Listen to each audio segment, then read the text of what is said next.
Okay, good morning, everyone. This is Anya De Cunto from Eurocities, and I work on funding and finance. So today we were going to have a webinar on the 2019 calls of the Urban Innovative Action Funding Program. And as our speaker of today, Pierpaolo Saraceno, will explain, this is going to be the last round of Urban Innovative Action calls for this programming period. So really exciting that we're going to hear about how best to apply, and especially about the 4 topics that are chosen for this year calls. Just a little bit of internal rules. You will all be muted during the presentation. This is in order to avoid background noise that we have because we are recording the video. And you're all going to be able to ask question and answer through the chat, or at the end of the presentation, if your microphone works well, you're very welcome also to just speak normally, let's say. Some people are writing that they're having issues with their audio. Yeah, normally, unfortunately, is on your side. But I hope it's gonna be solved soon. So I will try to help those people via the chat in the meantime. But I give the word now to Pierpaolo and to start on the presentation. Okay, so good morning, everyone. Thank you very much, Anya, and thank you, Eurocities, for giving us this opportunity to present the 5th call for proposal, which, as Anya said, is the last call of this the current programming period, 2014-2020. My name is Pierpaolo Saraceno, and I'm the project officer at the Secretariat of the Urban Innovative Action. And today I'm particularly pleased to give this webinar because just recently, before joining Urban Innovative Action, I was a colleague of Anya at the Eurocities in the Brussels office. So I'm very pleased and happy to provide support to Eurocities member.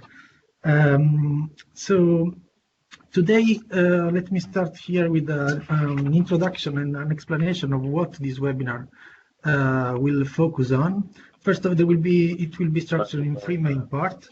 The first part will be an introduction about UIA, why it was created and how it works. Second part will focus in trying to understand which are the key features and the main characteristic of a project, of UIA projects. And the last part will be dedicated to the 5th calls with the description of the topics and the timeline. So to start with the first part, I would like to start on why the UIA program was created, and which is the philosophy, let's say, and the logic behind it. So basically, we all know that the urban authorities are facing a very complex challenge that are always more difficult to tackle, and that the business as usual approach is not anymore, let's say, sufficient to tackle those particular challenges. So the Commission back in 2014, they understood that there was a need to help urban authorities to tackle those challenges in an innovative and integrated way. And they also understood that the mainstream funding program were not designed as such to help urban authorities to test unproven idea, which were really innovative, because it was very risky. So they didn't have this risk component inside their design. So they decided to create this new tool, which is exactly the Urban Innovative Action, with the idea of giving the possibility and the resources to urban authorities to test bold new solutions that have not been tested before in Europe, and that could completely change the way that cities are addressing the challenges that they are facing.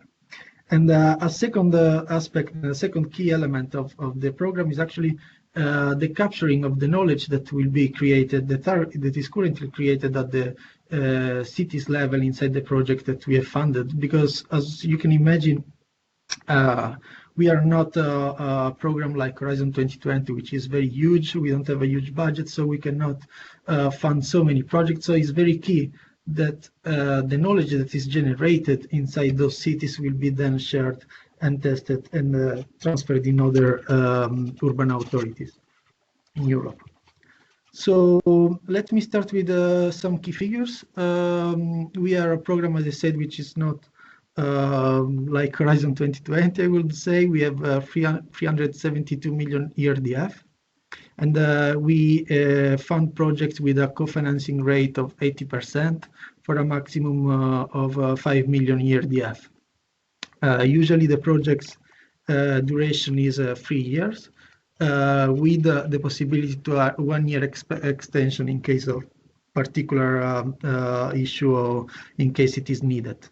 And a key point on a key element of our initiative is the funding principle that we applied, because in order to adapt to the philosophy of UIA and to this idea of giving the possibility to city to test new solution, we also decided to structure the program in a different way comparing to the usual mainstream program.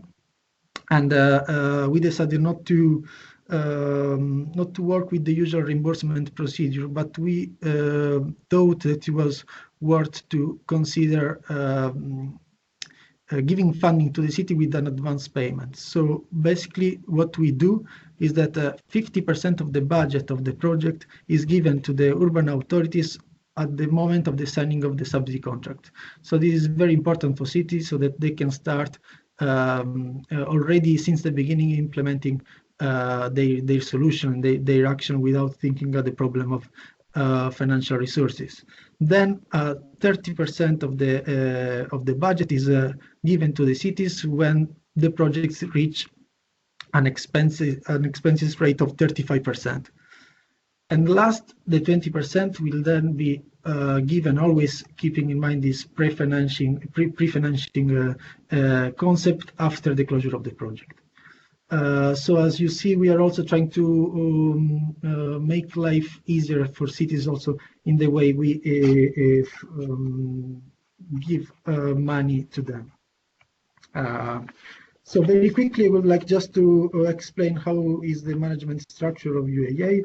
There is the European Commission, which is actually the main DG in charge is DG Regio, which is in charge of allocating the resources and implementing the resources to the initiative, and which actually delegate to the region of the France the implementation of the initiative itself. The region of the France is called the entrusted entity, which is basically what usually is considered as the managing authority. And then there is the permanent secretariat, which is based in Lille and is basically in charge of the daily management of the initiative, and is actually the place where the one-stop shop for urban authorities and stakeholders. The thematic coverage.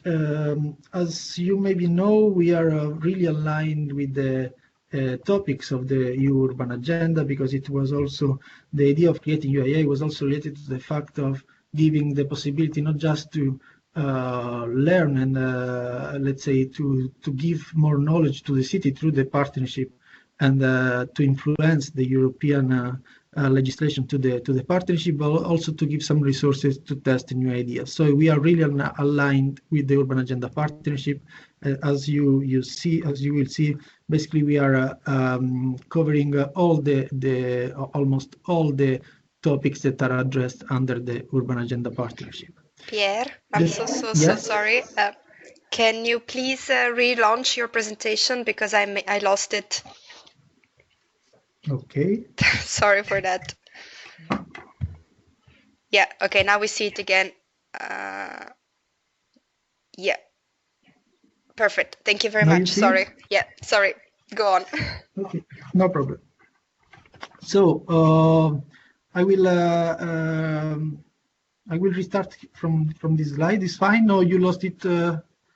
Other slide. We could hear. It was just momentarily was lost the video, the slide.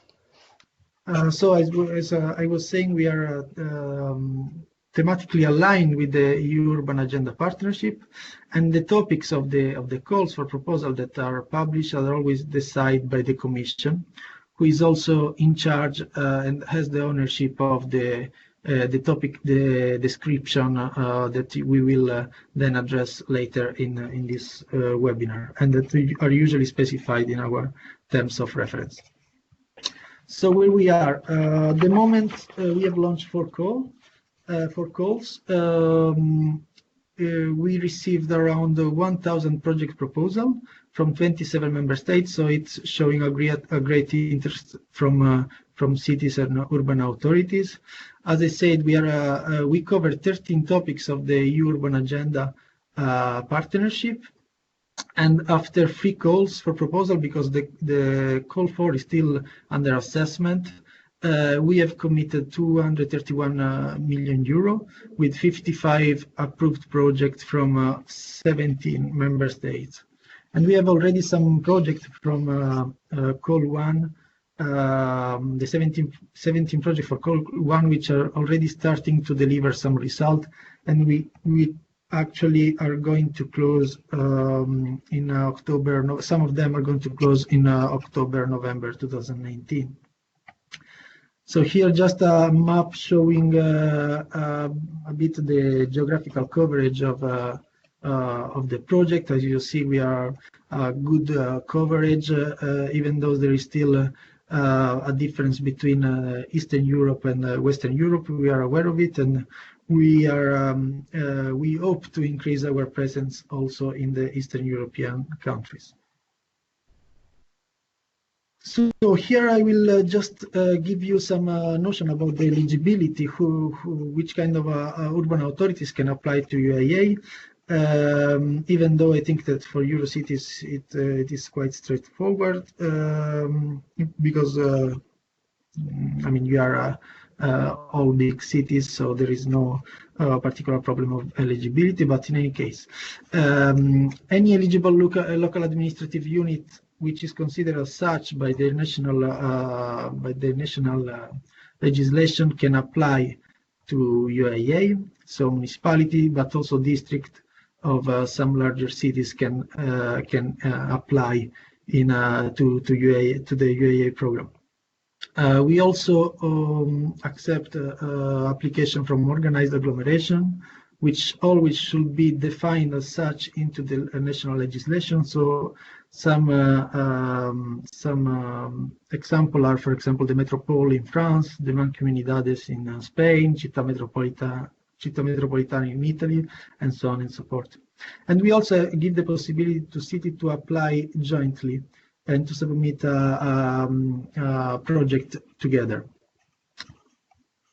So, but in order to apply to our program in our call, we have set some criteria. First of all, as I said, you should be defined as a local administrative unit or a grouping of local administrative unit in your national legislation. The second criterion element is the fact that your population should be higher than 50,000 inhabitants. And the third one is that considering the degree of urbanization as it is defined by Eurostat data, you should be considered as a city, town, or suburbs. This means that urban authorities, local authorities that are considered as rural by this Eurostat table, they are not able to apply in our program. So now let's start with the second part of this webinar, which is basically trying to understand which are the key features of the UIA projects and how a UIA project looks like. So first of all, let me start with some requirements, which is basically requirements that should be there in all the projects of UIA. It should be related to a sustainable urban development topic and thematic, so it should address a particular urban development challenge. It should be of relevance at the European level, and of course it should support some thematic objectives and investment priorities for ERDF. But also the UIA project have some main characteristic and features that we like to define and that we see that are present in all of our projects. First of all, a UIA project should be innovative, and we are going to say for each of these terms that I listed here what it means. So it should be innovative. It should be built and delivered in partnership, so really a key involvement of different stakeholders, both in the design and the implementation phase of the project. It should be measurable. Yeah, I'm so Yeah. sorry. Can you relaunch the presentation again? I don't know what's wrong. Okay. I'm so sorry. Okay, no problem. And they are on again. I really don't know what is this program. It's okay. Thank you. Okay. So as I was saying that project should be UIA project should be measurable. So it should have a clear measurable result, and it should be transferable, which means that it should also, or it can also be applied to other European urban authorities. And of course, it should be of good quality. So the proposal that you present should have a work plan which is realistic, a budget that is coherent and proportionate. So we are going to enter in all these features, key features, which by the way, are also the criteria under which we assess the project proposals. So first of all is the innovation.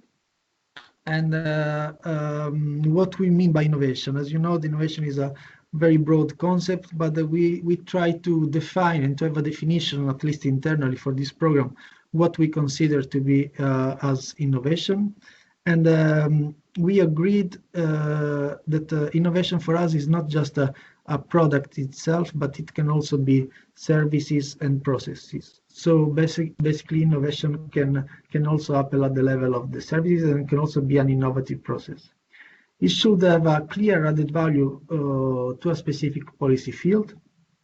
And to be innovative, a project should propose a solution that have never been tested before in Europe. These are the three main elements under which we consider a project, whether it is innovative or not. Then what we saw is that we identify at least two main typologies of innovation. The first one is what we call revolutionary innovation, where basically a project is presenting a solution which is a totally new approach that has never been tested before, and that is completely changing the way a certain problem, a certain issue is being tackled. But what we see is that this typology of innovation is rare, in the sense that considering the fact that cities have competencies on a certain domain, like climate, for example, or economic development, or social inclusion, they have hundreds of years of experience. We could not just expect cities from one day to another to present a revolutionary approach as such. So we saw also that the main type of innovation that we see in our project is what we call evolutionary innovation. And with this term, we mean integration in incremental innovation. So usually projects are presenting a proposal that are building and combining different traditional elements to create new meaning and to address a new challenge.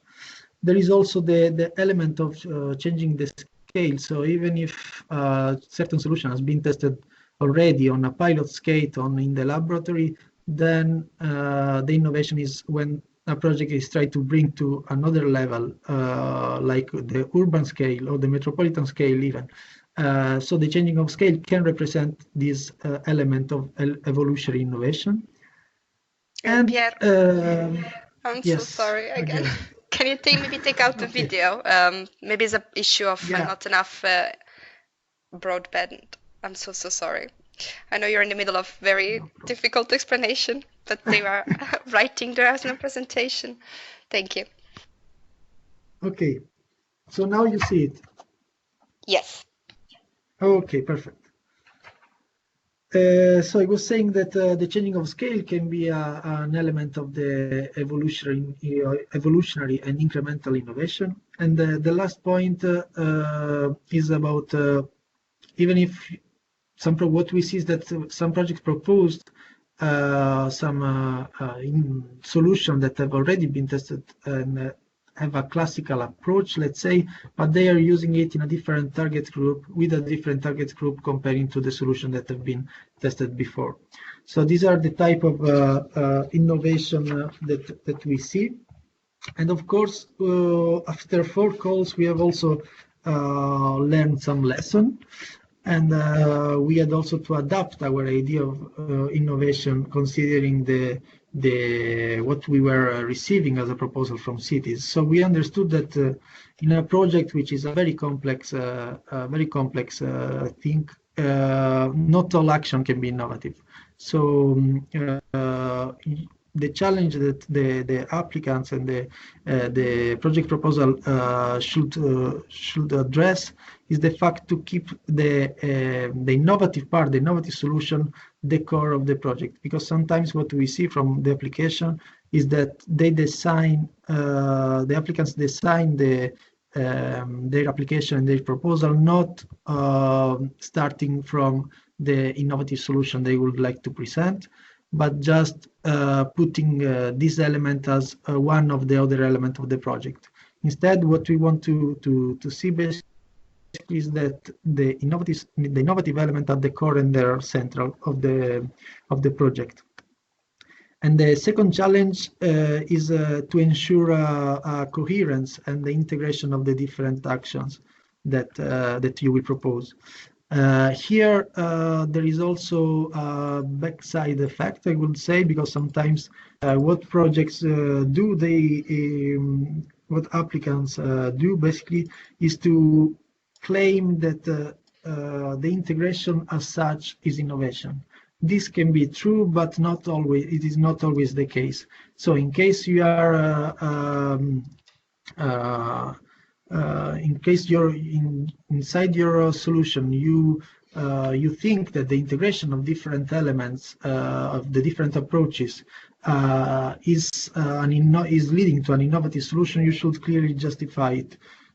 Because otherwise, sometimes it remains just on a superficial level, saying that integration is innovation, and sometimes it's not the case. It's not always the case. And then I would say that a tip that I will give to applicants will be to focus really on the benchmarking of your solution. So basically, a good benchmarking is essential because it is from there that you start understanding whether your solution is really innovative or not. And to make a good benchmarking, I will say that you should be as honest as possible, in the sense that you should make good research and try to find the best practice on that particular domain, that particular topic. And in particular, you should describe clearly why and how your solution is differentiating from the one that you have identified. Of course, you cannot find all the project and all the practice that have been developed in Europe, but if you show into the application that you made an effort to understand to identify the best practice already existing best practice, it is a good starting point, I would say. Thank you, Per. I'm very, very sorry. I really don't know where is the issue. I never Maybe had it's my this. computer. I don't know. I've never had this before. So yeah, just for everybody, because they were a bit. So Pierre was just staying on the same slide and was explaining the concept of benchmarking. So the slide didn't move while he was explaining the concept. So don't worry, and you will receive recording and slide maximum next week. I promise. Okay, I'm sorry, maybe it's my computer, but I don't see any change in my screen, so I don't know when it stops or not. I have no idea. I never had this before. I really don't know. Okay. So, benchmarking. And then the second point is the partnership. For the partnership, and they went out and Okay, let's try again. Can you just, I will request control. If you want, I can share it for you and see if it gets better. Or maybe you can try just to share your desktop and see maybe if it's better. So let me. I don't know why, but yeah, okay. They keep on, it kept on going down. But you also don't see it, or just the? Yeah, it was also for me, so it was definitely a problem from your side. You can try again with either sharing your desktop or share a PowerPoint file. Do you see it now?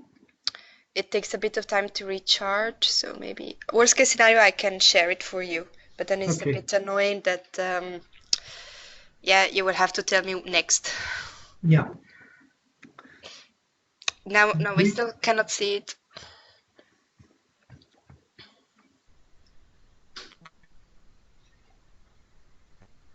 Okay.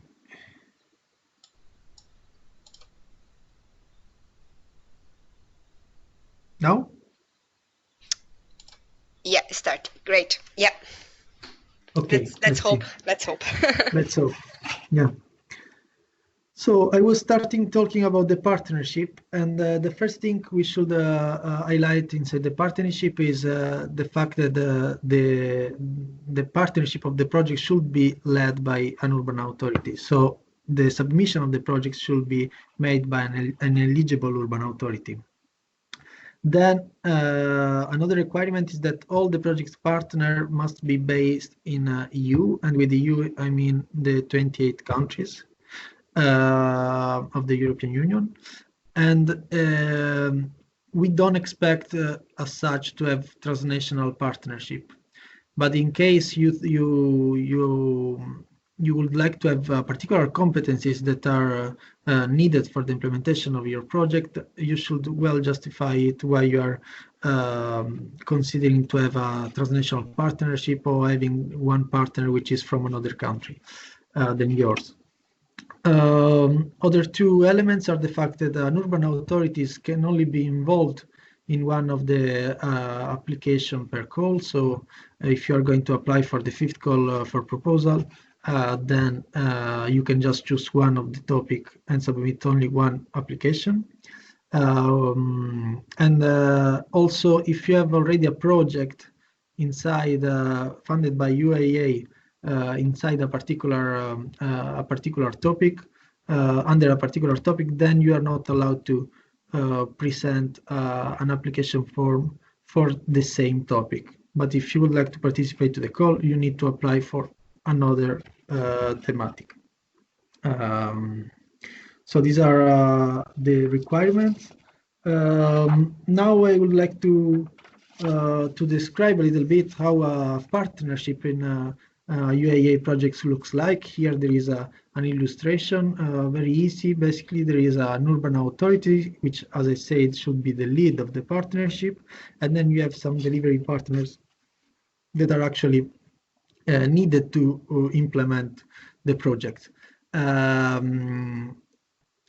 is the possibility, as I say, that urban authorities applied jointly, and in this case, you will need to specify which is from the different urban authorities who apply, which is the main urban authority and the associated urban authorities. And as you see here, there is also the mention of the wider group of stakeholders. And here I would like already to start making some difference between delivery partners and group of stakeholders, because sometimes it's not always clear for the applicants. So the delivery partners are really the one that are part officially of the partnership and that are really working for the implementation of the project. And because of this, they have a dedicated budget share of the project. While the wider group of stakeholders is helping and can be included during the implementation of the project, but has no official role into the partnership, and there is no dedicated budget for the group of stakeholders. I will explain it also later. If we have to define how a partnership looks like in UIA, what I will say is that first of all, it should be a strong partnership which combines the experience and the expertise from the urban authorities with academy, business, NGOs, and they include a wider group of stakeholders.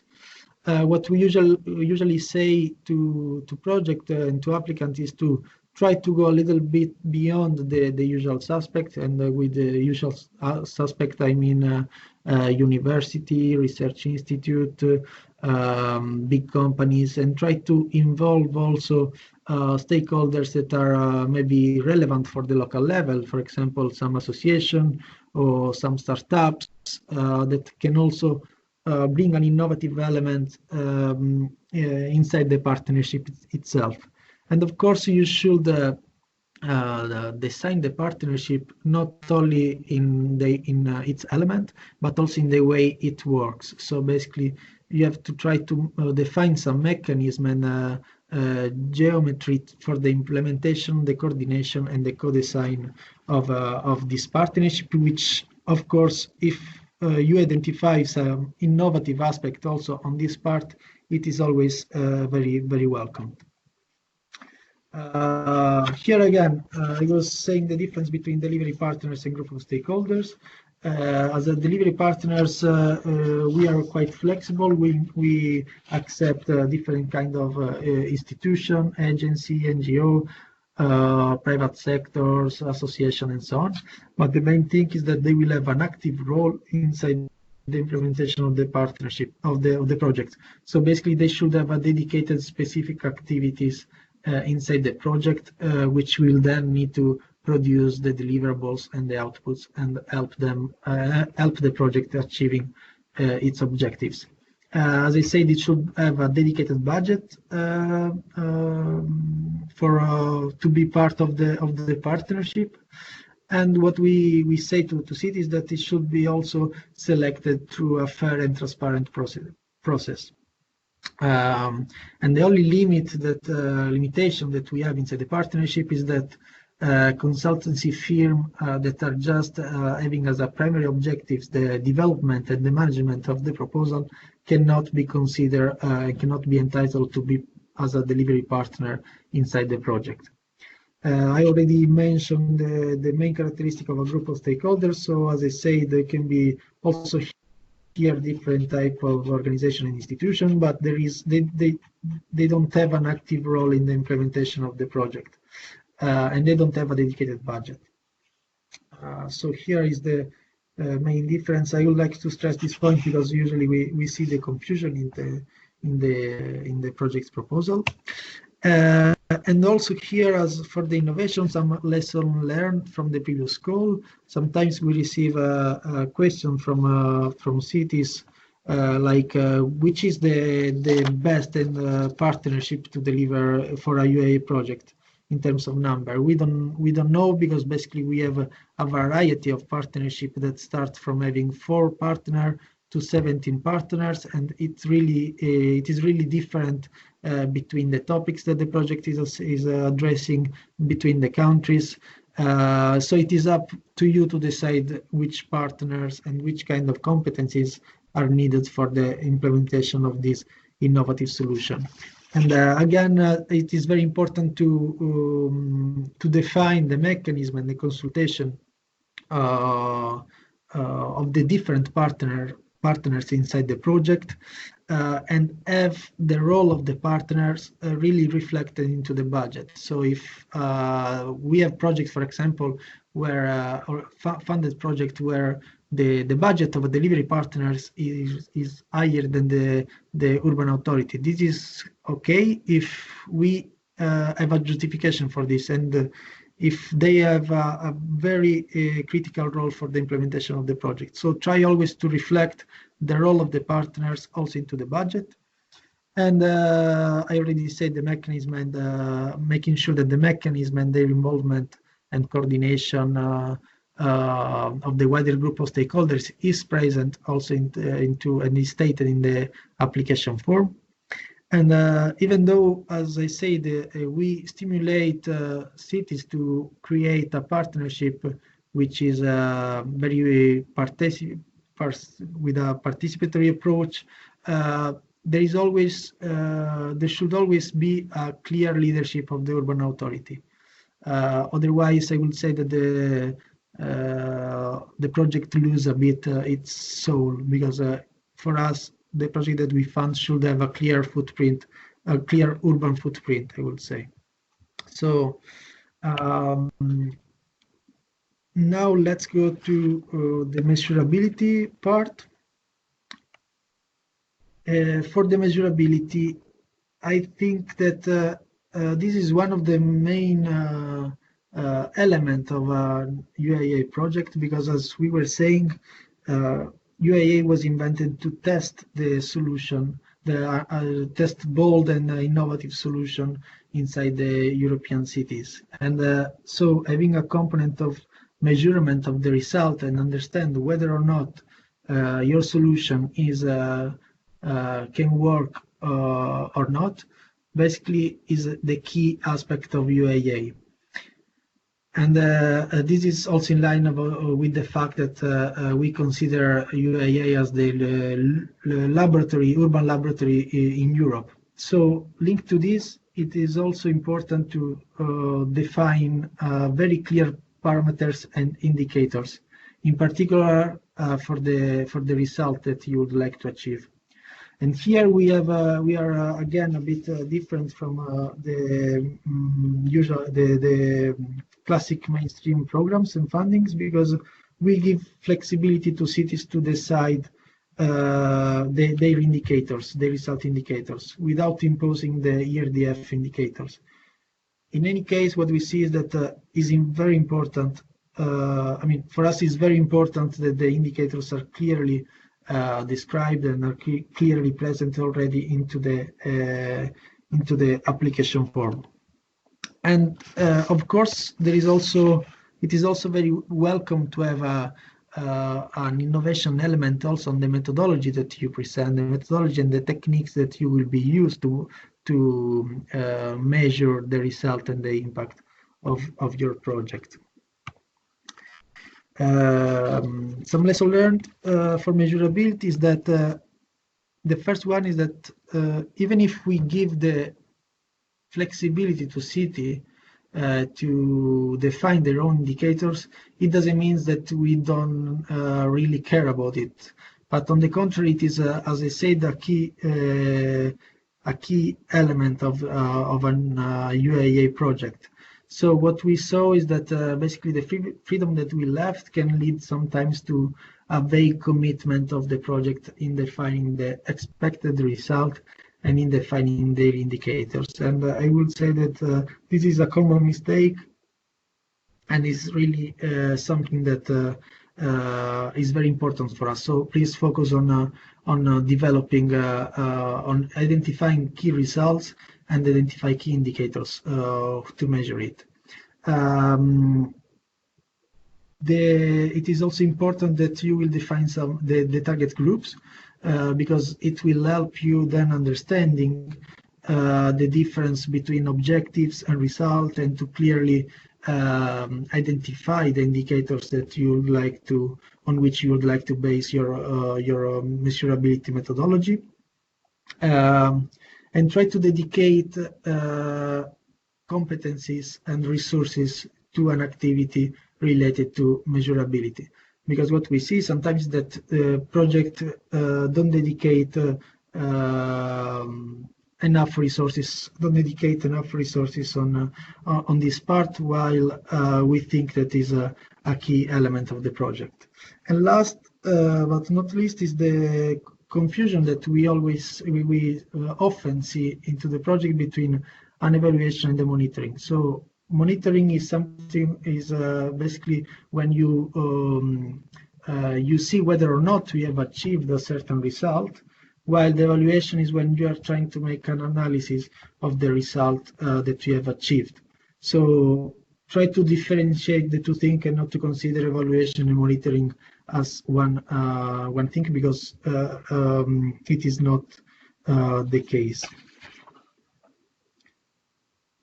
Okay, now we go to the quality of the application. So what we consider to be a good application, what we expect to see inside the application. the proposed application. So here there is a logic chain that you see into the slide. Basically, what we like to see is that what we call the intervention logic is clear, which means that you start from a challenge, which is your project idea, and then you identify what do you want to change and what do you want to achieve, which is what we define as a project objectives and result. Then, of course, we have to try to understand which kind of element, which kind of products, I would say, you need to obtain this change. And this is what we call as project outputs. And then you start developing your work plan, trying to think about the activities and the deliverables and how you would like to achieve those outputs, which will then help you achieving the change and the result that you had in mind. And of course, you have to identify the resources that you need. Here, the main mistake that we see, and is really very common, is the problem of differentiating between objectives, results, output, and deliverables. Without entering in too much details, because it will require another webinar as such, I would say that the objectives, you have to consider the objective as the long-term change that you expect from the project, while the result is something that is really changing the local situation, and it can really be, let's say, limited to the project itself. While for the objectives maybe it can also be influenced by other aspects which are outside from the project. For the outputs, as I say, this is the main products of the project. So basically, you have to consider them as as what will actually be produced for the money that we give to the project. So it's the really tangible elements that will then help you to achieve the results. And then the deliverables is actually an intermediary steps for a process or a products that will then lead to a certain output. So here, I mean, I know that it's a bit difficult to differentiate all of them, but just I wanted to give you a little bit the idea and the reasoning that we have here in order for you to understand a little bit better and to try as much as possible to differentiate and identify clearly them. And then, of course, a really important part is the time sequence and the time plan of the project. Make sure that you have a logical time sequence and that it is reflected inside the application form. So now we go on the last part of this webinar, which is the presentation of the fifth call for proposals. First of all, I would like to give you some information about the timeline of the call. So we are going to open the call in mid-September. We still don't know the exact day should be decided, and it will remain open until mid-December 2019. The budget dedicated for this call is still under discussion, but we expect around 50 to 60 million euro. But again, this is not set on the stone, it is under discussion, so it can change into a smaller figure or a higher figure. We still don't know. Here you have some reference document. As you know, the terms of reference are not yet published, but will be published in September.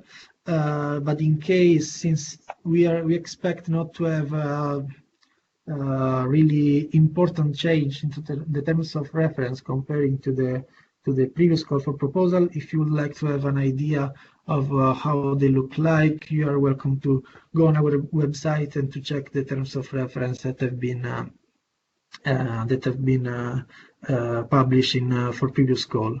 In the website, you will find the UIA guidance, which is our, let's say, Bible, I would say, for program, and a working document with an application form and a self-assessment tool. Okay, here just to say that the application can be submitted in, it should be submitted through web platform, a website that will be specified into the terms of reference. It can be submitted in any EU language, even though we advise and we strongly recommend to submit it in English. Also because then you need to translate in case you submit the proposal with another language than English, then we need to translate the proposal, and we cannot guarantee the quality of the translation. Very quickly on the selection process for the call, as you maybe already know, there is a first step for the process is the eligibility check, which is where actually we basically check whether or not the urban authorities is eligible, and all the requirements that we have discussed before during the webinar.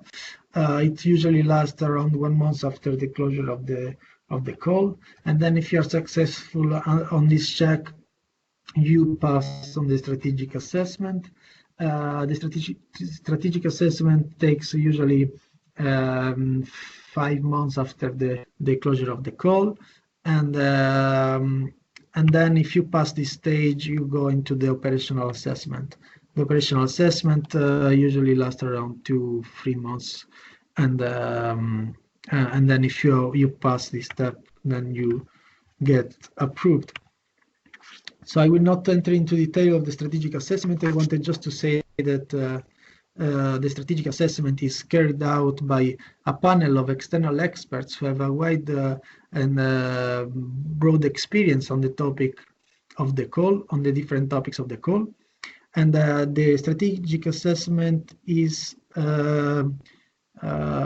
it counts for the 80% of the total score, and it is divided in 4 different criteria, which is innovativeness, which is 40%, which counts for 40% of the total score; partnership, which count for the 15%; measurability, which count for the 15% as well; and the transferability and scaling up, which count for 10%. Here you have, I left into the slide some of the the sub-criteria under which the expert assess your application form. I will not enter into detail, and you can find them also on internet in our UIA guidance. So they are publicly shared, and in case you have any question, you can also always come back to us at the secretariat. Then the operational assessment then is carried out by here at the permanent secretariat, and what we assess is basically the quality of the work plan, the intervention logic, the budget, and in general the feasibility of the project that have been previously considered as innovative by the external experts. And the operational assessment count for the 20% of the total score. So 80% is made by the strategic assessment, and 20% is made by the operational assessment.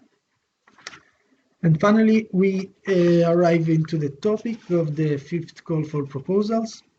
As Anya said at the beginning, this is the last call for proposal for the current programming period 2014-2020. And the 4 topics, are air quality, circular economy, culture and cultural heritage, and demographic change. Now we're going to enter a little bit more in depth on the 4 topics, but before doing it, let me just make some 2 main disclaimers, I would say. First of all, as I already said, the topics have been chosen by the Commission, and also the description, the policy brief that we receive is written by the Commission. So the ownership of the topics is only for DG Regio.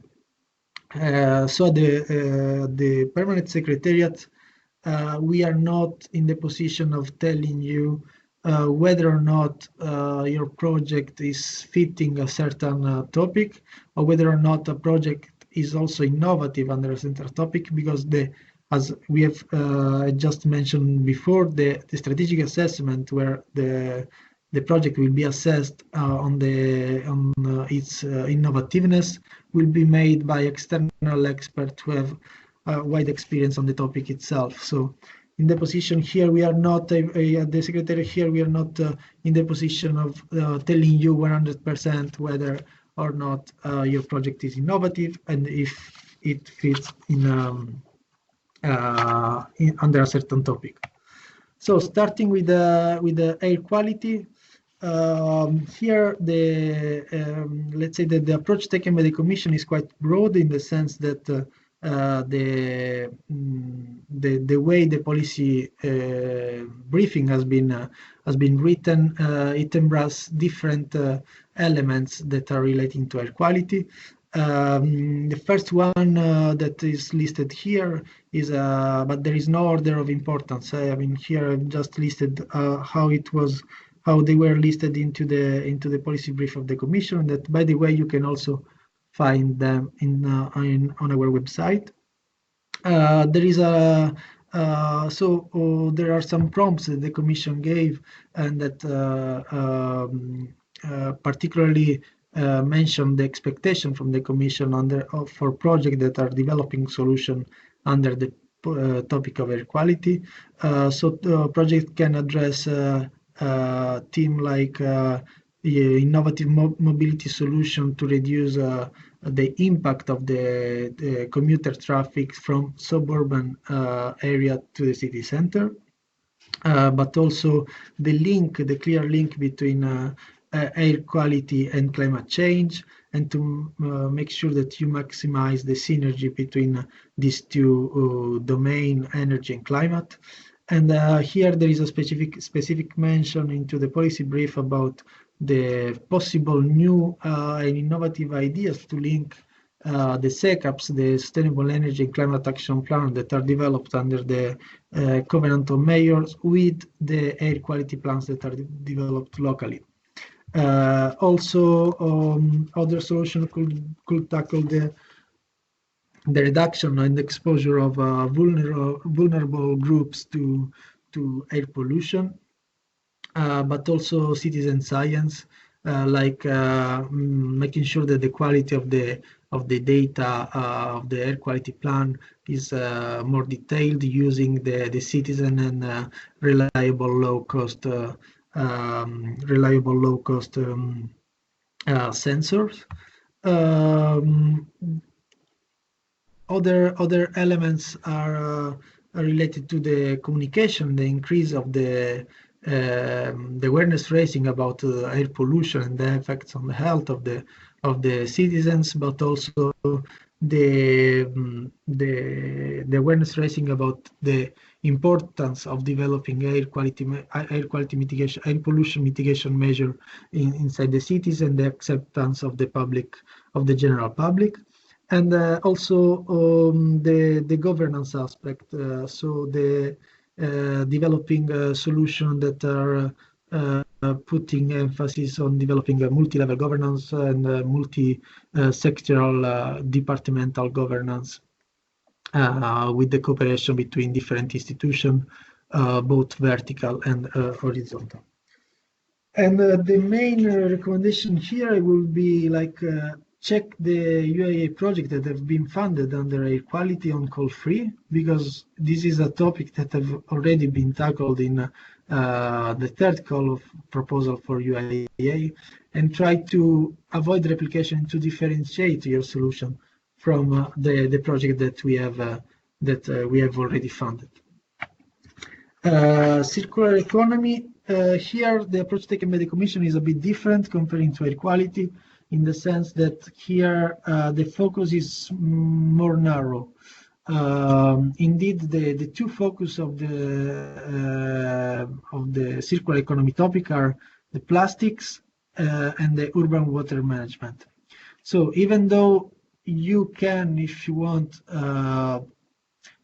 apply proposing a solution which is tackling another aspect of circular economy, the Commission has clearly given the indication that priority will be given to plastic and water management.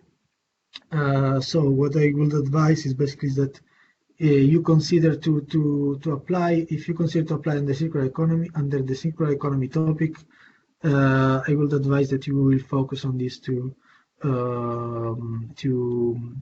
elements. For plastic, there is the decrease of the single-use plastics, innovative solution that tackle the decrease of single-use plastics as it is defined by the recently approved directive at the European level, collection of plastic litter, microplastics, and also pollutant from water runoff and stormwater overflows, and as well solutions that are tackling the promotion of collection and separate treatment of wastewater polluted by pharmaceutical.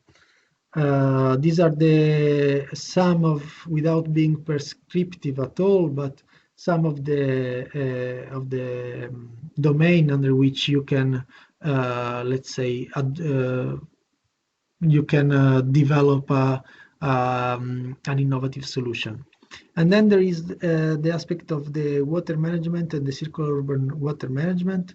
First of all, the exploitation of the full potential of water reuse, in particular for wastewater, but also the solutions that are making wastewater treatment plants climate neutral and climate positive.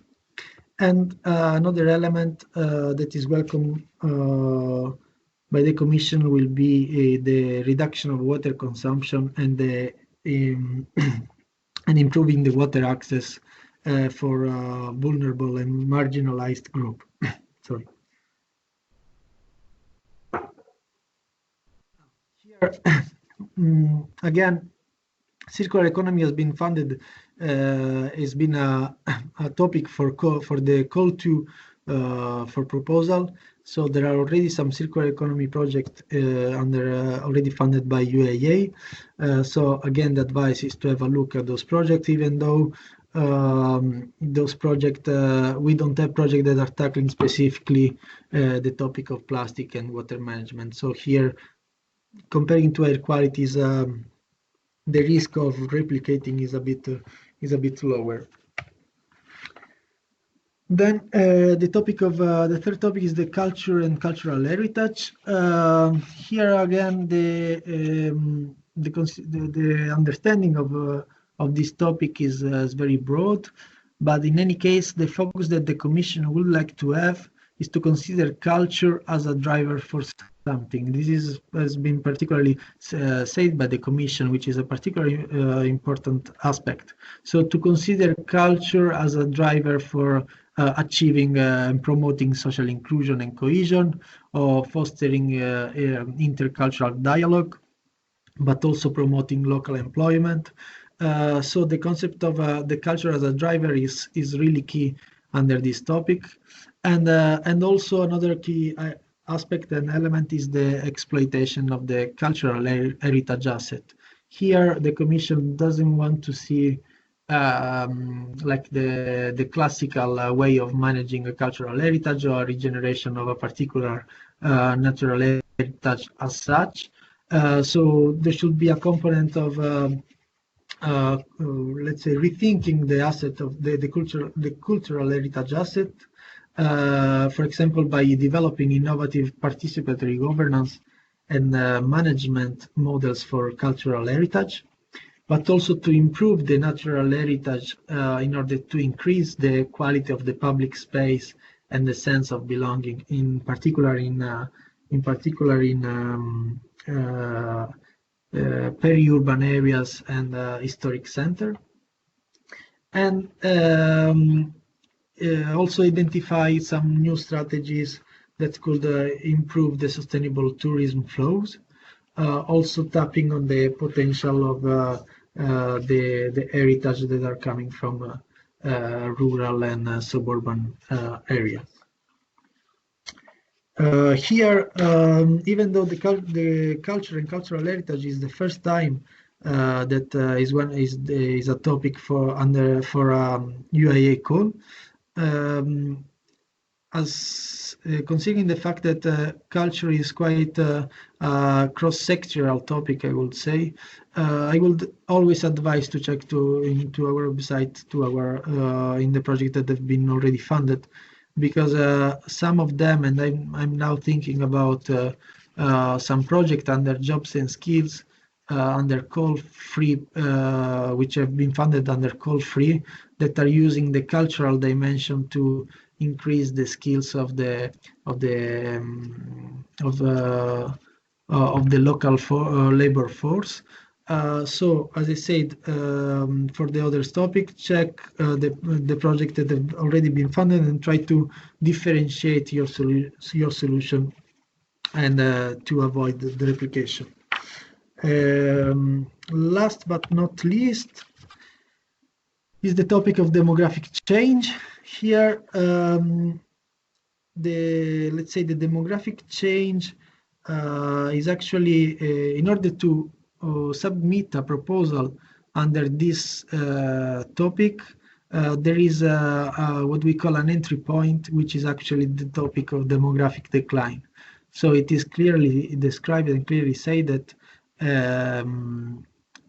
by the Commission that the demographic decline is the key aspect for this topic. And on the top of this, what we expect is to see into the application form some evidence that tell us that Eurocities is actually having a decline in its population. So even though it is not an eligibility requirement as such, but we really expect to have some elements and evidence that your population, some data that your population is declining. So I would really advise that if you would like to apply to this under this topic, you should really have a clear problem of demographic decline. And then the Commission identified three main, let's say, intervention or area under which solutions are welcome.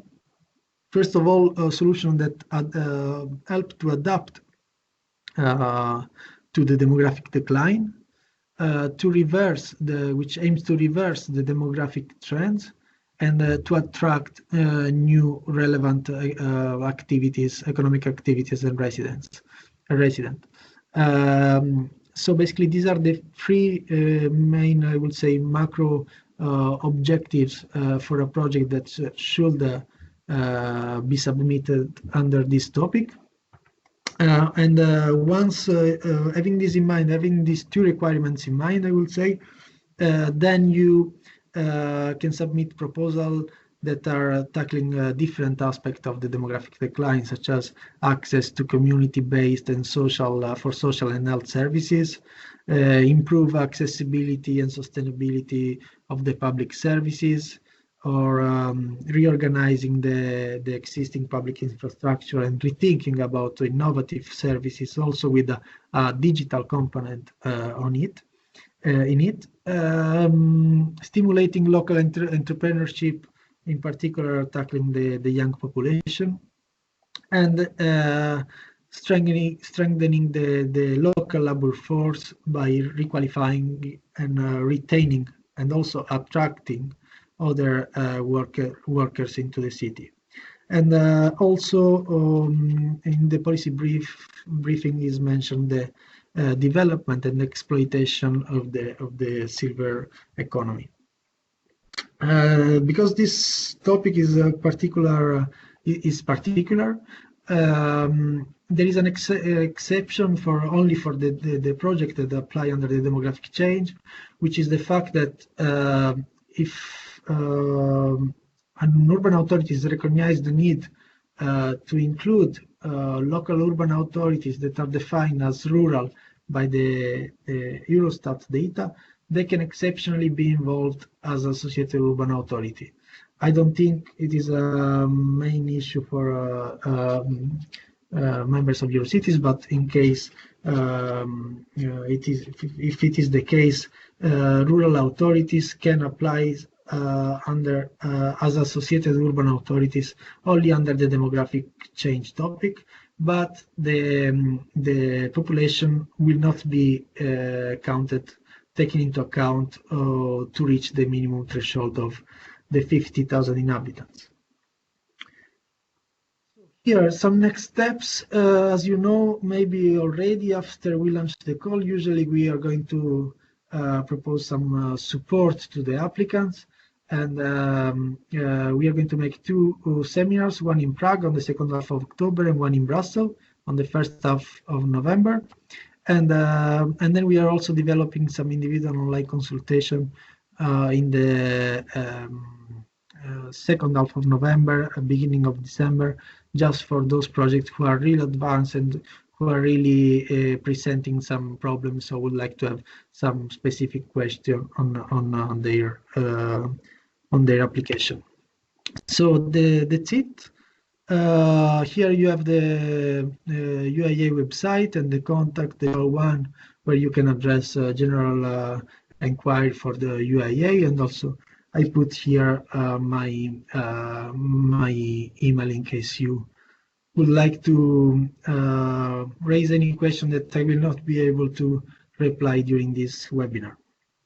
So thank you very much, and now I think is the time for questions.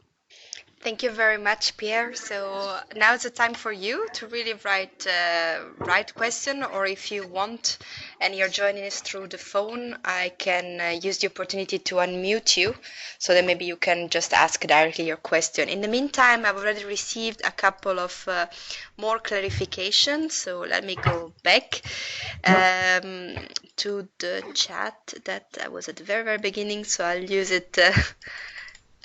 So I think a question was more related to the fourth call. If you can just very quickly explain the timeline for the three-step selection process, because I think there was maybe the web page that is not available anymore. So just maybe when are you expecting the, I know now the fourth call project have been through the first and the second process. Yeah, so maybe when we expect We are currently assessing we are currently doing the assessment for the operational and the feasibility of the project here at the secretariat level, and we expect to have to communicate a final notification around the end of July, I would say.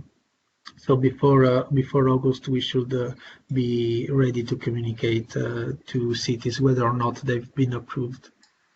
Great, thank you very much. So we look forward to the new round of project. And a quick question again, clarification from James from Liverpool is asking whether this indication that you gave between 4 and 17 partners includes also the stakeholders or just the lead partners and the associated one.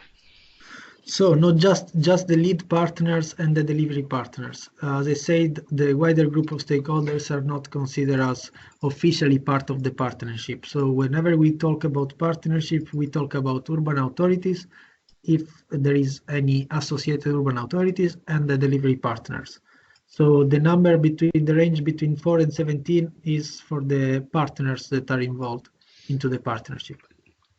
Okay, thank you very much. Then another further clarification, mainly in relation to the second topic on circular economy, whether you would suggest that ideas should touch both topics, so air quality, water and plastic, or maybe just one of them? I would say that it's fine if you like to propose a solution that tackle both, but as I was mentioning before, try to make a clear connection between them and try to make sure that both components are being interlinked and that they are not two standalone solutions that are not interacting between each other. In particular, I would say for plastic and water, as you saw from the topic description, I think there is some interlinks already there in the topic identification. So I think it's totally fine if you would like to address both topics, but as a suggestion, try to make them as much as possible interrelated. Okay, thank you very much. This is a tough question that I already heard a lot. It's about the fair and transparent procedure for the selection of the delivery partner, and especially related to the public procurement that could need to take place already at the project preparation phase. Maybe can you explain a bit more, because I know this is something that a lot of cities have as an issue.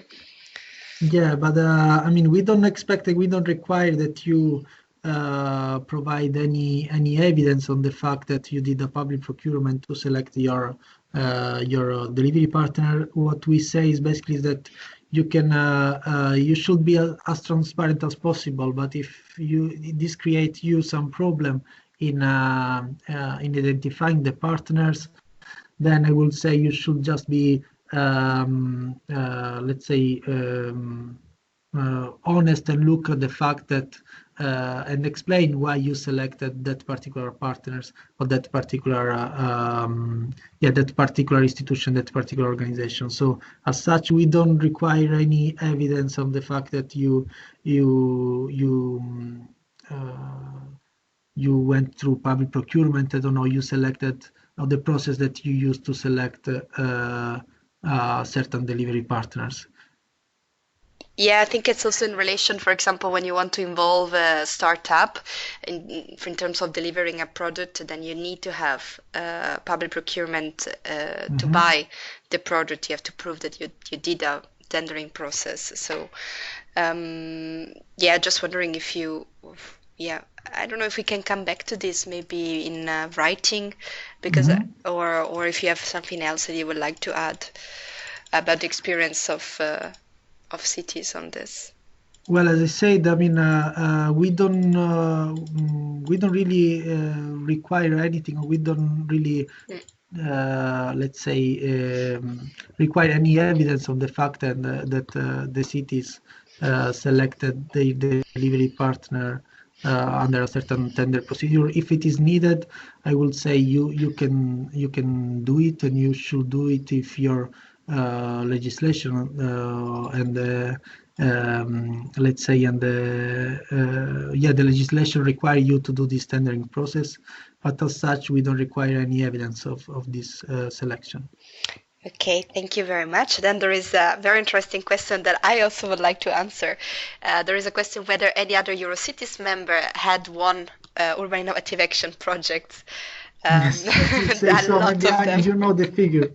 Yeah, a lot of them have won a European project, and actually for some of those very interesting projects, they had presentation even inside our working group meetings. The last one was just in Antwerp, and the project more focusing on migration met together with our Eurocities working group on migration and integration. So I think my colleague mentioned that it was really, really a good experience, and it was really cool to mix and match those cities that are trying to do innovative solution for migrants integration. But I don't know of any other, well, I know our working group on food, definitely Milan and Bologna have two projects that are working on this topic, and they have brought results inside the working group as well. So it's really, really, really good. It will be great to continue this in the future, absolutely. But yeah, otherwise, I also wanted to mention the Urban Innovative Action website is very good in terms of presenting the results of the project. So you can easily check which projects have already been approved and whether they were Eurocities members or not. Okay, next question. Is it possible to start the project before getting the approval? Dun, dun, dun. No, the starting date for the approval, I mean, you can start the project, but then your cost will not be eligible to be funded. So it is up to you, of course, and is a risk that you want to take. But the starting date of the project, which is when we also communicate the approval, is the date when basically we refer for then the eligibility of the cost. And under the UIA, for the UIA, we have what we call the initiation phase, which lasts 6 months. So already from the first day of the starting of the project, then you have your activities can start, but then you have 6 months period to go through what we call this initiation phase, where you can rework your application form, and with different steps, you then will arrive at the final signing of the subsidy agreement, of the subsidy contract. Sorry. So basically, just to reply to your question, yes, you can. If you want, you can start, but it's a risk that you take, because then the cost will not be considered eligible. Okay, I hope, Charlotte, this was enough as an answer. So we go back to the next question from James from Liverpool, that he mentioned that he understood that several cities can work together in the same project, but does this have to be through a pre-existing association of those cities, for example, a network, or just they can come together for the project's sake? Exactly, they can just come up together just for the proposal itself, so they don't need to have a cooperation or institutionalized cooperation on any kind of cooperation before. They just need to apply together and decide who will lead the consortium, so who will be the main urban authorities and who will then be the associated urban authorities, but there is no requirement of existing cooperation before. Okay, thank you very much. Then Anke from Leeuwarden in Holland is asking whether you mentioned that the project proposal should start from a challenge, but would it also be possible to start from a mission? Yes, definitely. Yes, I mean, this was an idea of, I mean, you have to have a project idea. Usually you start from the challenge that you want to face, but if you have a mission that is looking for a vision of a city, it is very welcome that you start from that particular mission and that particular vision to develop your project. There should not be, of course, the challenge then will be to implement the vision that you have, to implement the mission that you have. But there should not always be a problem in itself that you would like to tackle. And now Mari is asking, going back on the topic of procurement, unfortunately, national legislation mentioned that if you need to, I mean, for selecting the partners, it's okay, you don't have to do procurement, but if you want to buy a solution, even if it was jointly developed, so for example, you have two partners getting together, they develop a project, however, then if you want to buy the solution, you still need to do public procurement regulation. For example, to buy a service or a solution.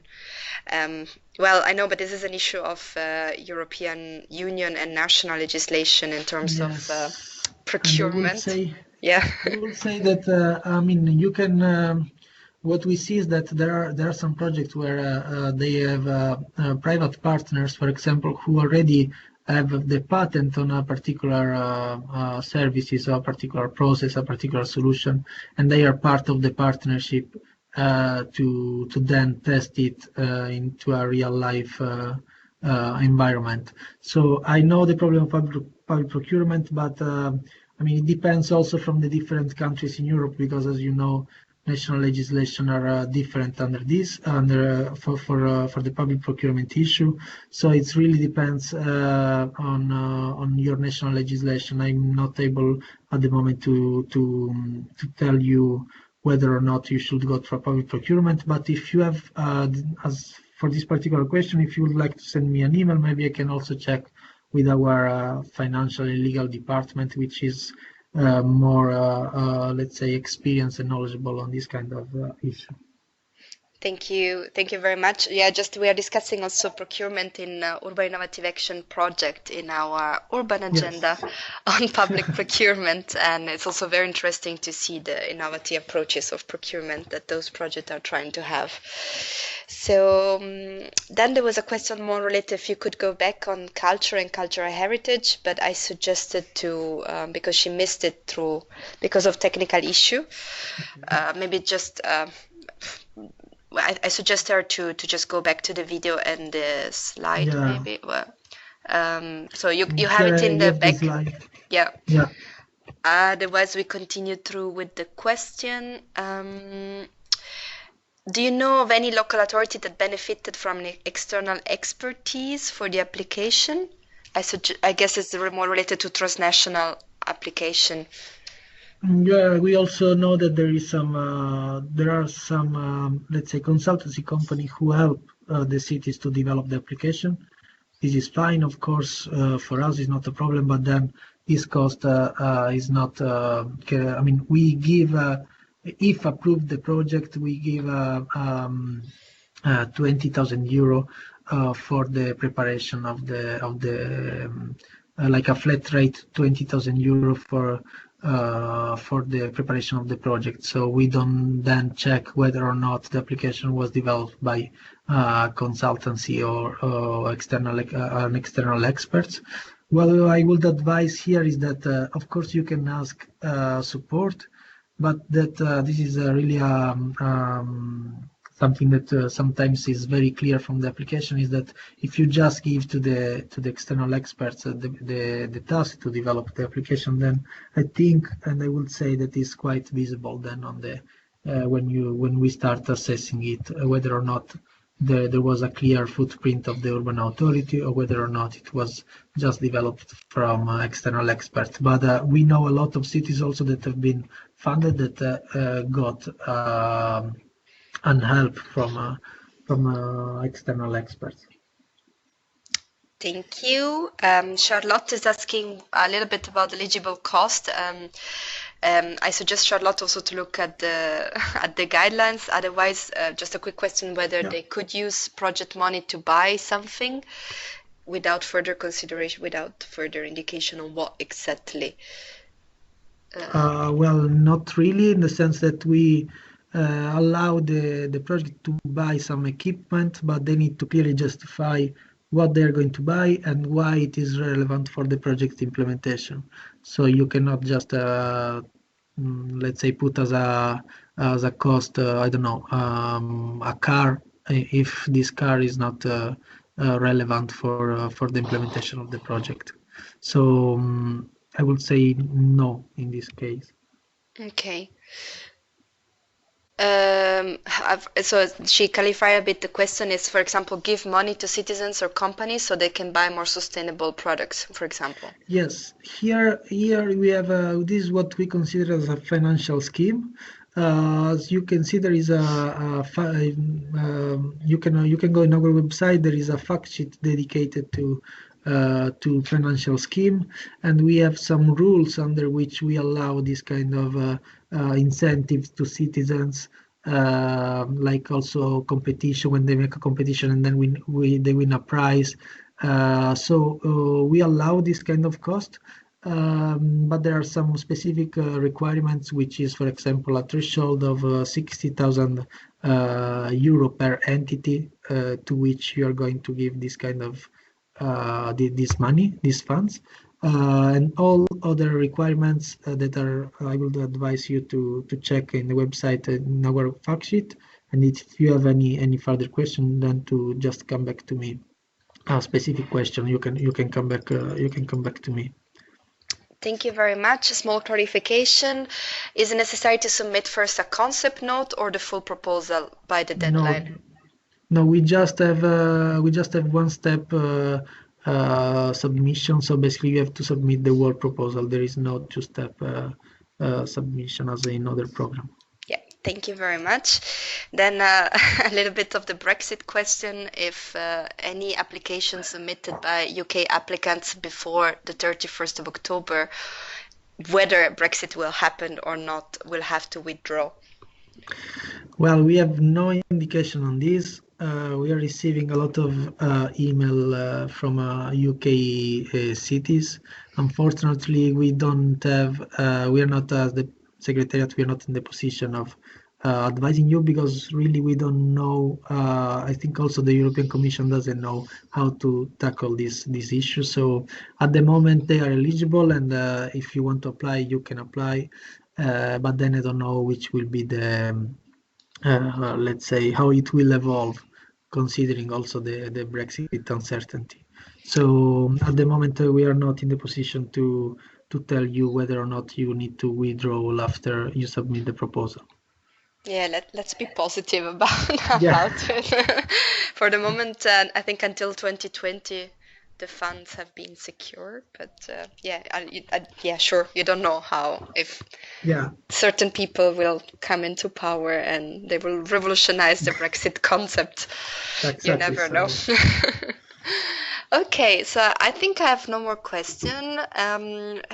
Some people are already saying thank you for the explanation and for the presentation. And as mentioned, unfortunately, my colleague in the communication team, she's on holiday, so she's the one that normally does a little bit of cutting and pasting of the video format. However, I promise that by Monday at the latest, you will have both the presentation and the recording available online. I will upload it on YouTube, but will be a secret page, so that you will be able to access only through the link that I will send to you. And you will then be able to share it also with your colleagues. Otherwise, this is from the practical point of view. I would like really to thank Pierre. Of course, it was really great to have you again involved with us at Eurocities. We miss you. Yeah, very welcome. Also very pleased, as I said before. But yeah, I'm sure Urban Innovative Action Secretariat is also a very exciting workplace. And yeah, if there are no more questions, I would like to thank you all of you also for your patience through the technical issue.